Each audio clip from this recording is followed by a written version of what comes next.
Segundo domingo del tiempo ordinario.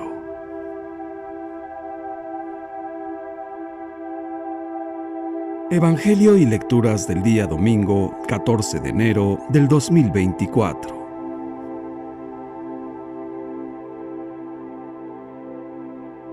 Lectura del primer libro de Samuel. En aquellos días, el joven Samuel servía en el templo a las órdenes del sacerdote Elí. Una noche, estando Elí acostado en su habitación y Samuel en la suya, dentro del santuario donde se encontraba el arca de Dios, el Señor llamó a Samuel y éste respondió: «Aquí estoy». Fue corriendo a donde estaba Elí y le dijo: «Aquí estoy. ¿Para qué me llamaste?». Respondió Elí: «Yo no te he llamado. Vuelve a acostarte». Samuel se fue a acostar. Volvió el Señor a llamarlo y él se levantó. Fue a donde estaba Elí y le dijo: «Aquí estoy. ¿Para qué me llamaste?». Respondió Elí: «No te he llamado, hijo mío. Vuelve a acostarte». Aún no conocía Samuel al Señor, pues la palabra del Señor no le había sido revelada.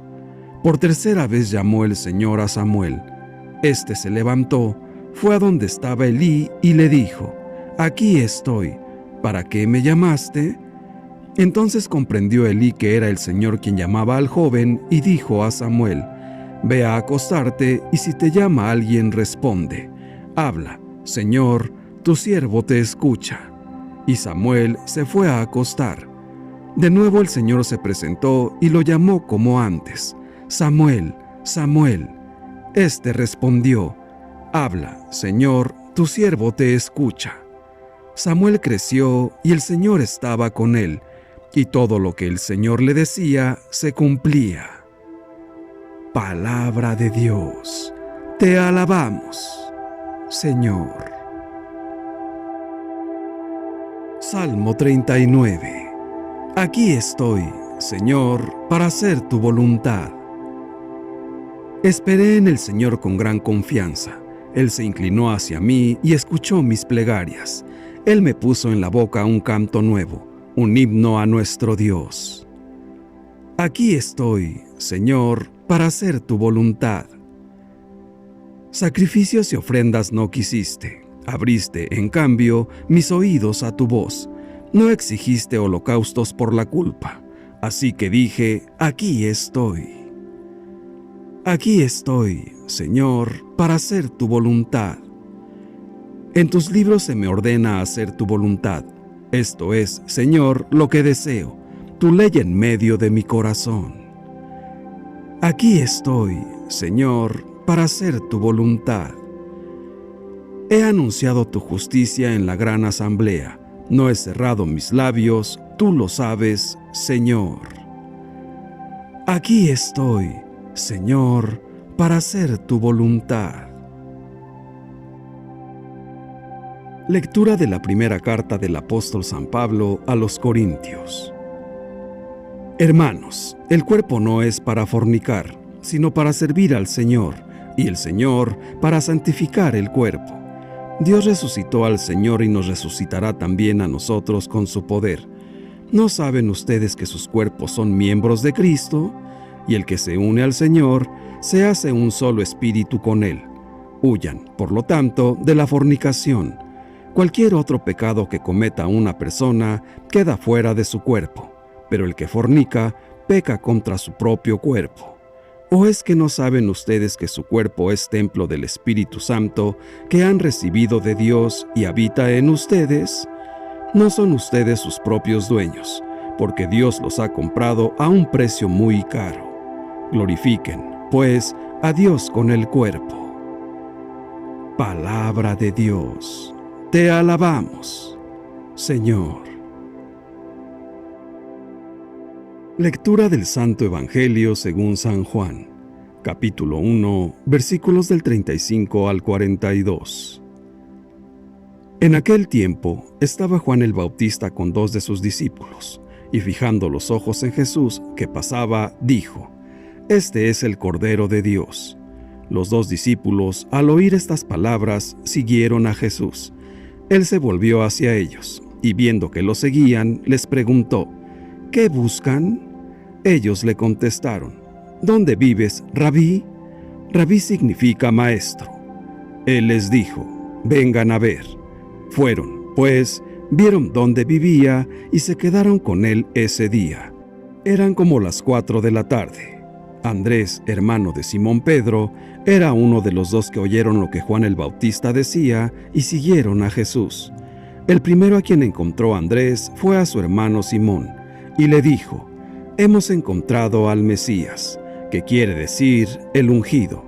Lo llevó a donde estaba Jesús, y éste, fijando en él la mirada, le dijo: tú eres Simón, hijo de Juan, tú te llamarás Kefas, que significa Pedro, es decir, roca. Palabra del Señor. Gloria a ti, Señor Jesús.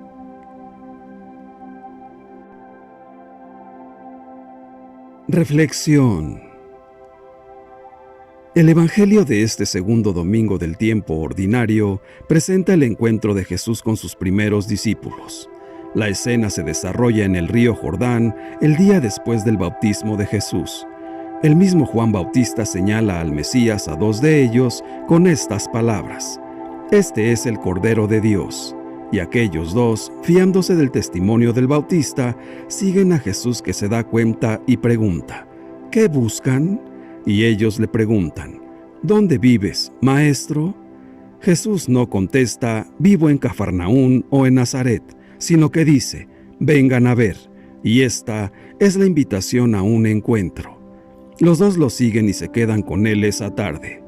No es difícil imaginarlos sentados, haciéndole preguntas y sobre todo escuchándolo, sintiendo que sus corazones se encienden cada vez más mientras el maestro habla. Advierten la belleza de palabras que responden a su esperanza cada vez más grande, y de improviso descubren que, mientras empieza a atardecer, en ellos, en su corazón, estalla la luz que solo Dios puede dar. Algo que llama la atención 60 años después, o quizás más, es lo que escribió uno de ellos en el Evangelio, que dice: eran como las 4 de la tarde. Y esto es algo que nos hace pensar que todo encuentro auténtico con Jesús permanece en la memoria viva, algo que nunca se olvida. Se olvidan muchos encuentros, pero el verdadero encuentro con Jesús siempre permanece, y ellos, tantos años después, se acordaban incluso de la hora. No podían olvidar este encuentro tan feliz, tan pleno, que había cambiado sus vidas. Luego, cuando salen de este encuentro y vuelven con sus hermanos, esta alegría, esta luz, se desborda de sus corazones. Uno de los 2, Andrés, dice a su hermano Simón, a quien Jesús llamará Pedro cuando lo encuentre: hemos encontrado al Mesías, que quiere decir el ungido. Se fueron seguros de que Jesús era el Mesías, convencidos. Cada llamada de Dios es una iniciativa de su amor. Siempre es Él quien toma la iniciativa. Él nos llama. Dios llama a la vida, llama a la fe y llama a un estado de vida particular y nos dice: yo te quiero aquí. La primera llamada de Dios es a la vida. Con ella nos constituye como personas. Es una llamada individual, porque Dios no hace las cosas en serie. Después, Dios llama a la fe y a formar parte de su familia, como hijos de Dios. Finalmente, Dios nos llama a un estado de vida particular, en el camino del matrimonio, el de ser hijos, misioneros, predicadores de la palabra, en el sacerdocio o en el de la vida consagrada.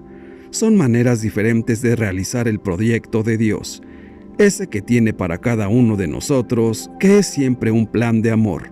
Dios llama siempre, y la alegría más grande para cada creyente es responder a esta llamada, a entregarse completamente al servicio de Dios y de sus hermanos. Frente a la llamada del Señor, que puede llegar a nosotros de 1000 maneras, a través de personas, de acontecimientos, tanto alegres como tristes, nuestra actitud a veces puede ser de rechazo y podremos decir: no, tengo miedo. Es un rechazo porque nos parece que contrasta con nuestras aspiraciones, y también de miedo porque la consideramos demasiado exigente e incómoda. O decir: no, no lo conseguiré, mejor no, mejor una vida más tranquila. Dios allá y yo aquí. Pero la llamada de Dios es amor. Tenemos que intentar encontrar el amor que hay detrás de cada llamada, y a ella se responde solo con amor. Este es el lenguaje. La respuesta a una llamada que viene del amor es solo el amor. Al principio hay un encuentro, precisamente el encuentro con Jesús, que nos habla del Padre, que nos da a conocer su amor.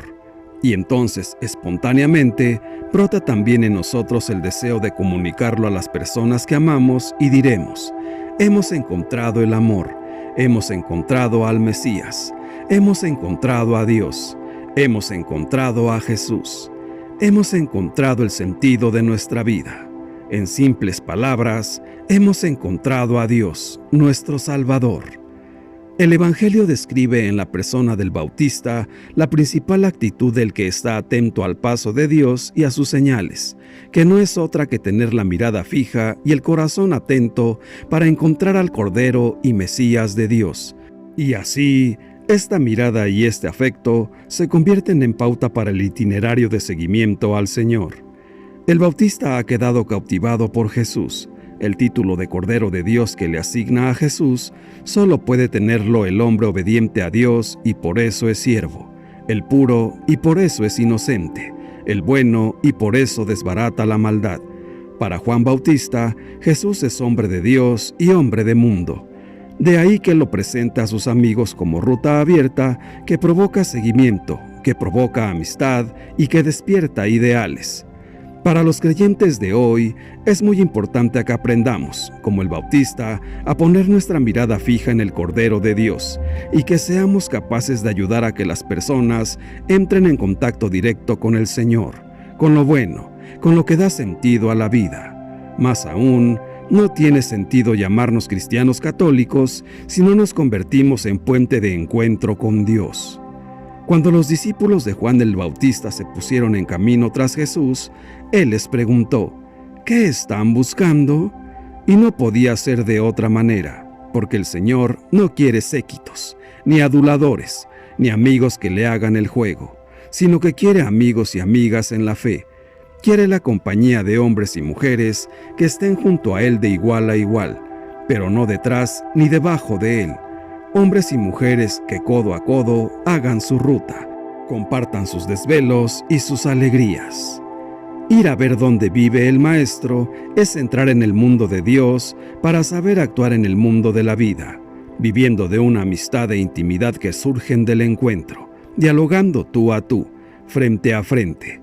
Entrar en la dinámica del Cordero de Dios y del Mesías de Dios significa querer vivir abierto al mundo, abierto a los demás, incluso a los que no se quiere o no se conocen. El que quiera fijar la mirada en el Cordero y Mesías de Dios ha de arriesgarse a un amor capaz de saldar el déficit del desamor. Ha de tener la valentía para arriesgarse a trabajar por arrancar de raíz el mal del mundo. Quien quiera quedarse a vivir con el Señor es que ya está experimentando que todo lo humano y todos los humanos encuentran eco en su corazón. Si nosotros le preguntáramos a Jesús: Maestro, ¿dónde vives? ¿Cuál es el secreto de tu vida? ¿Qué es para ti vivir? Jesús seguramente nos contestaría: vengan a ver, hagan ustedes mismos la experiencia, no busquen otra información, vengan a convivir conmigo y así descubrirán quién soy y cómo puedo transformar su vida. Este pequeño diálogo puede arrojar más luz sobre lo esencial de la fe cristiana católica que muchas palabras complicadas. En definitiva, ¿qué es lo decisivo para ser un verdadero cristiano católico? En primer lugar, buscar. Cuando uno no busca nada en la vida y se conforma con ser un parásito y un holgazán, no es posible encontrarse con Jesús. La mejor manera de no entender nada sobre la fe cristiana es no tener interés por vivir de manera acertada. Lo importante no es buscar algo, sino buscar a alguien. No descartemos nada. Si un día sentimos que la persona de Jesús nos toca, nos llama, es el momento de dejarnos alcanzar por Él, sin resistencias ni reservas. Hay que olvidar convicciones y dudas, doctrinas y esquemas. No se nos pide que seamos más religiosos ni más piadosos, solo que le sigamos. No se trata de conocer cosas sobre Jesús, sino de sintonizar con Él, interiorizar sus actitudes fundamentales y experimentar que su persona nos hace bien, que reaviva nuestro espíritu y nos infunde fuerza y esperanza para vivir. Cuando esto se produce, uno se empieza a dar cuenta de lo poco que se creía en él y de lo mucho que se puede transformar nuestra vida. Pero lo decisivo para ser cristiano católico es tratar de vivir como vivía él, aunque sea de manera pobre y sencilla. Creer en lo que él creyó, dar importancia a lo que se la daba a él, interesarse por lo que él se interesó, mirar la vida como la miraba él, tratar a las personas como él las trataba, escuchar, acoger y acompañar como lo hacía él, confiar en Dios como él confiaba, orar como oraba él, contagiar esperanza como la contagiaba él. ¿Qué se siente cuando uno trata de vivir así? ¿No es esto aprender realmente a vivir? Este es el paso decisivo que necesitamos dar hoy para inaugurar una fase nueva en la historia del cristianismo católico. Millones de personas se dicen cristianas, pero no han experimentado un verdadero contacto con Jesús, no saben cómo vivió, ignoran su proyecto, no aprenden nada especial de él. Mientras tanto, en nuestras iglesias no tenemos capacidad para engendrar nuevos creyentes. Nuestra palabra ya no resulta atractiva ni creíble. Al parecer, el cristianismo católico, tal como nosotros lo entendemos y vivimos, interesa cada vez menos. Si alguien se nos acercara a preguntarnos, ¿dónde vives?, nosotros, ¿qué le responderíamos? ¿Qué hay de interesante en nuestras vidas? Es urgente que como verdaderos cristianos católicos aprendamos a vivir al estilo de Jesús, escuchando y aprendiendo juntos como iglesia y en comunidad del Evangelio, poniéndolo en práctica con nuestras obras, y eso es más atractivo y creíble que todas nuestras palabras. Esto podría engendrar nuevos seguidores de Jesús, de su palabra, pues nuestro testimonio enseñaría a vivir de manera diferente e interesante. El que busca a Jesús reconociéndolo como el Hijo de Dios, siempre lo encuentra. El que encuentra a Jesús y lo sigue, recibe la gracia de conocerlo y de permanecer con él para siempre. Él les concede el poder llegar a ser hijos de Dios y volver a la casa del Padre, en donde Él mismo les prepara un lugar para que vivan por Él, con Él y en Él eternamente. Quien conoce a Jesús y lo sigue, siente la necesidad de compartir su alegría y darlo a conocer a los demás, para que también lo sigan. El que conoce a Jesús y lo sigue, tiene el compromiso de conocer su voluntad, para cumplirla y servirlo. Quien recibe la gracia de conocer cuál es la voluntad de Dios para él, para qué ha nacido, quién es Él, y se decide a cumplir con su misión, vive en una constante paz, con la certeza de caminar en el camino correcto que lo dirige hacia la santidad. Así pues, hermanos míos, permanezcamos bien dispuestos a escuchar el llamado del Señor, y digámosle, aquí estamos, ¿para qué nos has llamado? Dinos, Señor, ¿cuál es tu voluntad? Y si no lo escucháramos con claridad, preguntemos una y otra vez, en el silencio de nuestra oración, atentos a lo que el Espíritu Santo le dice a nuestro corazón. Tengamos la seguridad de que sabremos cuál es nuestra misión y se nos darán los medios para cumplirla, porque es para eso que nos llama el Señor. Viviremos con Él y Él con nosotros, y si somos dóciles, el Espíritu Santo hablará a través de nuestra boca, revelando al Cordero de Dios, para que otros también lo conozcan, lo sigan, lo sirvan y reciban su paz. Padre nuestro, danos sabiduría para saber cómo actuar en medio de cualquier circunstancia. Llénanos de fortaleza, fe y amor, para que como verdaderos hijos tuyos cumplamos siempre tu voluntad. Ven, Todopoderosísimo Espíritu Santo, enciende con tu luz nuestros sentidos, infunde tu amor en nuestros corazones y, con tu perpetuo auxilio, fortalece nuestra débil carne. Aleja de nosotros todo miedo. Danos la seguridad que necesitamos para dar buen testimonio de ser verdaderos cristianos católicos. Señor Jesús, te damos gracias por siempre estar presente en nuestras vidas. Con nuestro arrepentimiento, tú eres quien vienes a levantarnos y a perdonar cada una de nuestras faltas. Aumenta cada día nuestra fe. Queremos seguirte sin dudar, porque tú eres el camino, la verdad y la vida. Santísima Virgen María, que seas tú quien nos sostenga en este propósito de ir tras las huellas de tu Hijo amado, de ir y de estar allí donde Él habita, para escuchar su palabra de vida, para adherirnos a Él, que quita el pecado del mundo, para encontrar en Él la esperanza y el impulso espiritual que necesitamos para ser verdaderos hijos de Dios. Dios te salve María. Gloria al Padre, y al Hijo, y al Espíritu Santo, por los siglos de los siglos. Amén. Que Dios nos bendiga a todos. Amén.